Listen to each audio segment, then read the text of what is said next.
This is exactly why you're building so much muscle, but you're not losing any fat. If you're a man or woman that works out daily at their local gym, at their school gym, or even at home, and you've been consistent for the past weeks, months, and even years, but you have a huge problem now. If you're feeling frustrated, upset because you built all this muscle, but you also gained so much fat along the way, then this video is exactly what you need to hear. I'm gonna cover some of the most common fitness reasons why you're building so much muscle, but not losing as much fat, and the reasons behind it and how we could fix it along the way. Hi guys, my name is Michael Ballantine. I have my degree in nutrition and food science. I've also been a personal trainer for years on end. I've helped hundreds of clients get in the best physical shape of their life, including myself, from 200 plus pounds to a lean 175 pounds, just below 10% body fat, naturally without any enhancements, and I think that's really the best possible way to do it. Because remember, fitness is about longevity, and that's the key. Just a quick overview of the difference between weight loss and fat loss. Weight loss generally happens when you start restricting a lot of calories, you start doing an immense amount of cardio, and you see the weight start dropping on the scale. Initially, physically in the mirror, you just look worse than you did prior. And it's gotten so bad to a point where you just look smaller than you were. People are probably asking whether you look sick, you feel good, you're not getting any of those compliments you wanted from your friends, your family, or even strangers. And if you keep following this road, you're just gonna keep getting smaller with less muscle mass and just looking worse and worse every single year as time goes by. We actually have a specific name for this look. It's called the skinny fat look. It generally happens when you have lower levels of muscle mass and higher levels of body fat to attain that skinny fat look. And this is ultimately what we don't want. Instead, we're gonna focus on a fat loss program, which is primarily what we want while we're building muscle. We want to either retain as much muscle mass as possible while just predominantly losing body fat, or build some muscle on the way of losing body fat. But for this specific video, we're gonna talk about recomping because that's what you guys are really looking for. And we're also gonna cover some other reasons why you might not be losing fat while you're building muscle. You're not taking steroid enhancement. We're in the fitness industry because longevity is the game,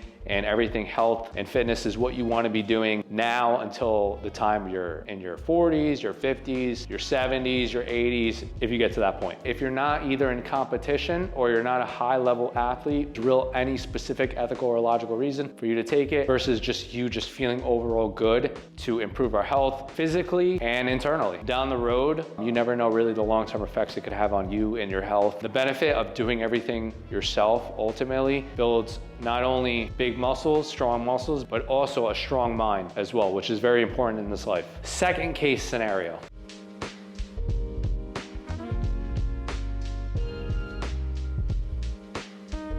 Second case scenario is going to determine how much weight you're going to have to lose ultimately. And the bigger you are, the more overweight you are, the more obese you are, the easier it is going to be for you to build muscle and lose fat at the same time. Because your body has fat stores to pull from, and a lot of it versus somebody who's more lean, more muscular. Last way.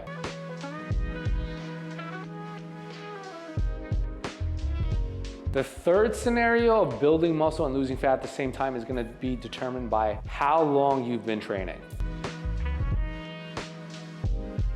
So if you just started training, you're more likely able to build muscle and lose fat at the same time versus someone who's been training for years and years on end. Even that person with the perfect diet, the perfect training program, the perfect genetics, the perfect drive that wakes them up every single morning at 4 or 5 in the morning just to do a quick run and then go resistance train afterwards, probably closer to their genetic ceiling than you are. In that case scenario, if you're new to training, it's gonna be a new stimulus for your muscles, more easier relative to you, grow more muscle.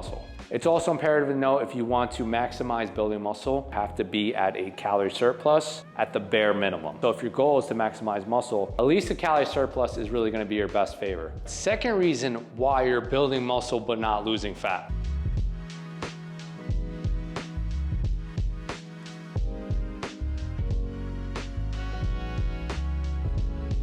You're eating too many calories for your specific body weight, for your gender, for your genetics, for your physical activity. Most of it, what it comes down to. If building muscle and losing body fat at the same time is what you want at this specific moment, your best bet is to either be in maintenance or a slight calorie deficit. And in this case scenario, you're setting yourself up for success versus failure. We know due to the laws of thermodynamics, by consuming less calories or moving more than your body burns in a day, you're gonna be losing weight versus gaining weight. And in this case scenario, if we're gonna be in a calorie deficit, the calorie deficit must be 10 to 25% minus your maintenance.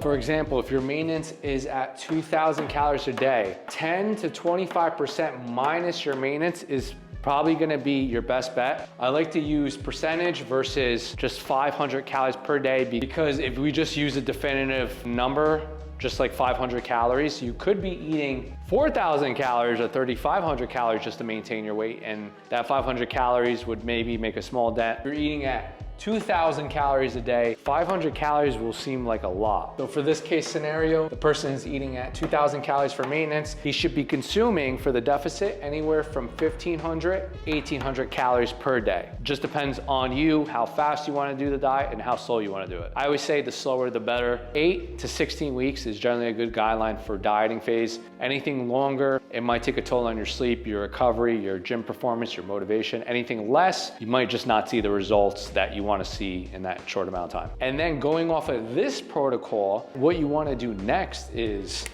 make sure you follow.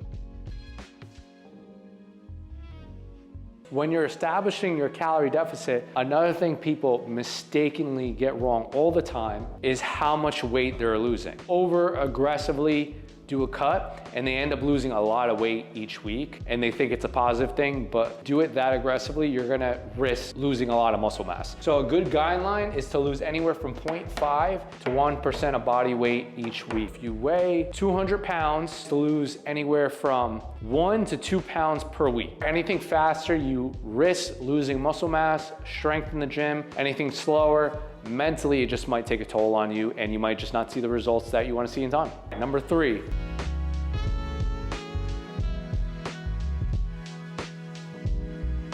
Solely relying on exercise to help you build muscle and lose fat. Now don't get me wrong, exercise is awesome for you, for your blood markers or for your health, just physically to help you look more attractive, to get you in a better, leaner physique shape. But exercise generally isn't the best way to lose body fat. Honestly, diet is really gonna be key. It's really gonna be 80 to 90% of how you're gonna look. The problem is with solely basing on exercise and just focusing only on exercising and exercising hard every single week and putting in your all effort, eventually your body's gonna adapt to the training program. More training sessions each week, it's gonna take a toll on you mentally, not the smart approach on how we correctly want to get into the best shape of our lives. And it's just way easier just to fix your calories, keep your resistance training program about the same, and just increase your cardio along the way. If you go to the gym and you burn about 500-600 calories on the treadmill, and after the gym, you get home, you finally get to relax because you don't have any kids in the house, there's no significant other in the house, there's no family to bother you. In the meantime,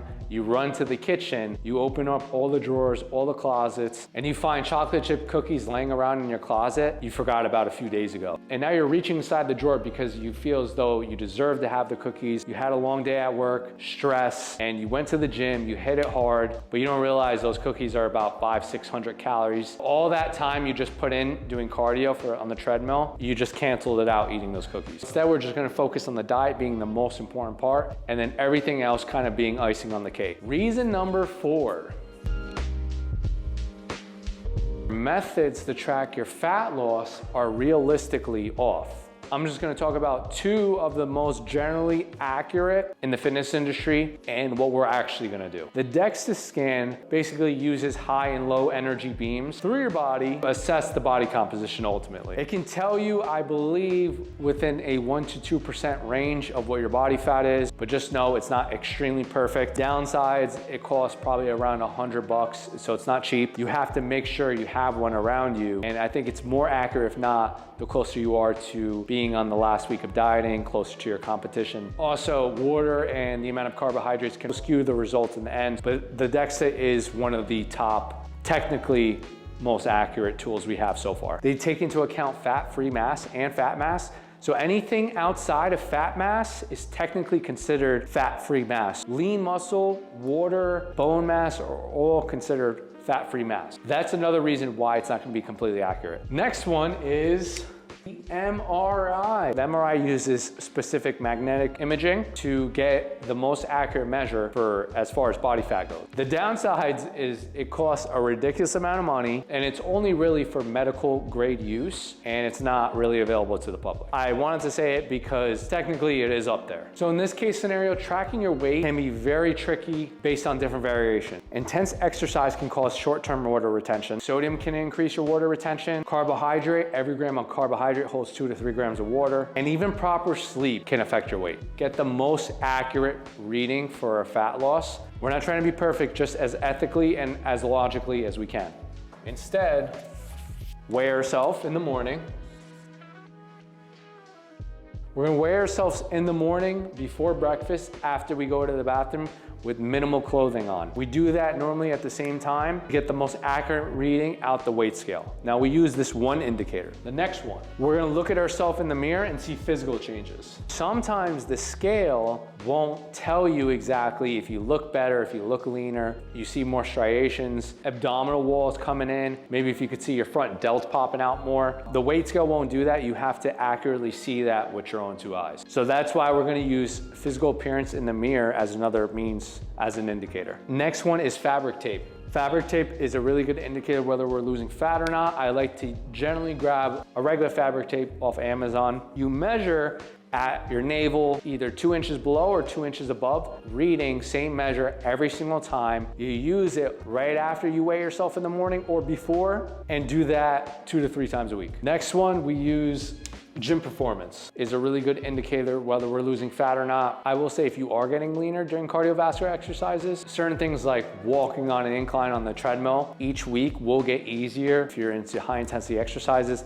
that's gonna get easier week by week. And then last but not least, weekly lows. So as long as we're hitting new weekly lows week by week, and when I say weekly lows, I mean in weight, consistently weighing yourself 2 to 3 times a week, and you average around 188 the week prior, and now this week you hit a new low, which is 187.5. That means you hit a new weekly low and you're progressively still losing body fat. Now it may not be as fast as you want, which you could change through your calories, but you are losing body fat predominantly. And then we're gonna use all these variations and indicators and not just one, because that's gonna be your best bet into tracking fat loss. Reason number 5 why you're building muscle but not losing fat.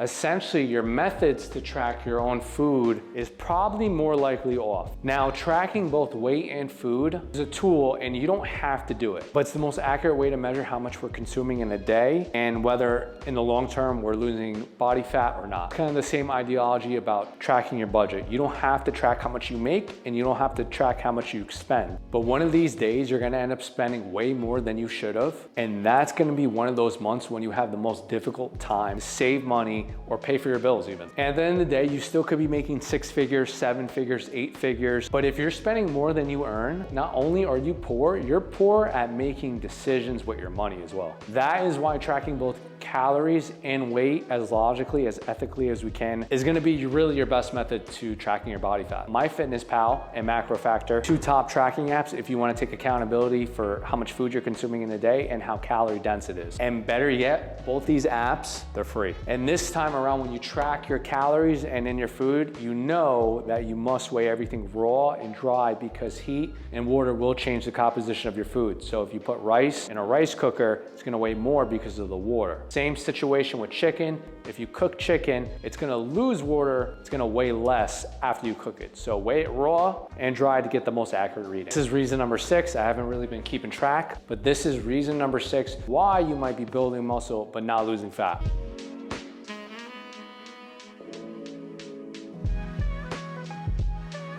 Your macronutrients are completely off. I mean protein, your carbs, your fats. Micronutrients are just as important, like the vitamins, the minerals, the fiber, but for these purposes specifically, macronutrients are gonna determine how your body looks. Micronutrients are gonna determine how your body feels and overall well-being and health. Protein is the next biggest key besides the calories.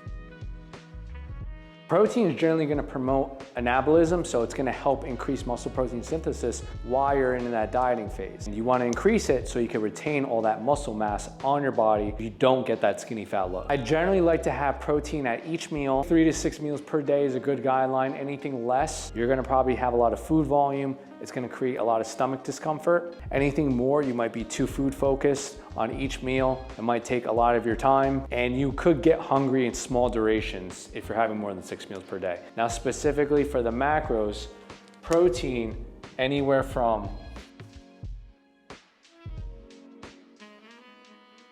0.7 grams to 1 gram per pound of body weight is a good guideline. And we've seen these in multiple research papers for building muscle mass and maintaining mass through a positive protein balance. Protein intake within this range is probably gonna be your best bet. And possible higher protein intakes for those hypercaloric periods, eating drastically less calories than your body burns in a day. So protein is extremely important. The next two biggest ones are fats and carbs. Keep your carbs predominantly high. A good guideline is to first figure out, after your protein, figure out your fats. I generally like to do 0.3 grams per pound of body weight. Do not go anything less than 20% of your caloric intake for the day of fats, because fats regulate your hormone, testosterone, your estrogen. And then the rest could be carbohydrates, which are gonna fuel your workouts, because any type of moderate to high intensity workout, we primarily drive through carbohydrates, which is your body's most preferred energy source. I used to increase my fats and lower my carbs drastically to a point where I was eating around 50 to 100 grams. I didn't feel as good physically and mentally, so I lowered my fats, I increased the carbs, but this is gonna be very individualized depending on you, your activity factor during the day. If you're more active, try increasing your carbohydrates and lowering your fat intake, but protein and calories are essentially the most important, and then figure out your fats and carbs. Your training program is off.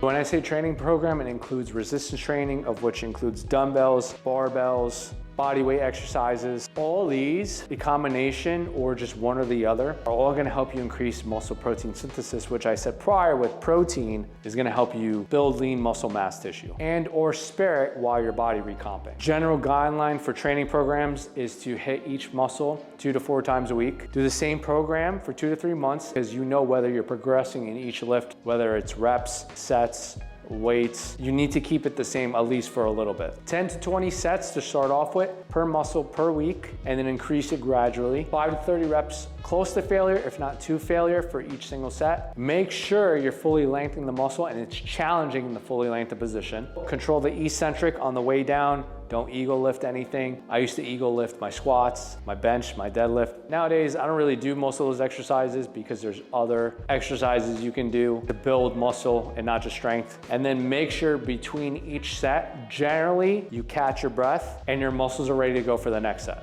Increase reps, sets, or weight each week. Do that for 2 to 3 months, and you have a good general guideline for a training program. If you ask me specifically what my favorite exercises are, I always stick to the basics of push-ups, pull-ups, sit-ups, and I'll incorporate a few exercises like dumbbell presses. I'll do incline dumbbell curls, overhead tricep extensions, but majority of my exercises, my training program is based on calisthenics for a few reasons. It's an easy learning curve. You can do it anywhere. You can perform a lot of volume, and with a lot of the research being increasing volume to increase muscle hypertrophy, it seems probably the most realistic way to increase volume by causing less systemic fatigue on your body. It puts a lot less strain on my joints. So as you get older, a lot of stuff catches up to you, especially if you're in your 30s or anywhere past there. I was able to do certain exercises that now would hurt my joints versus feeling in my muscle first. Last reason, the most important understanding of body recomping.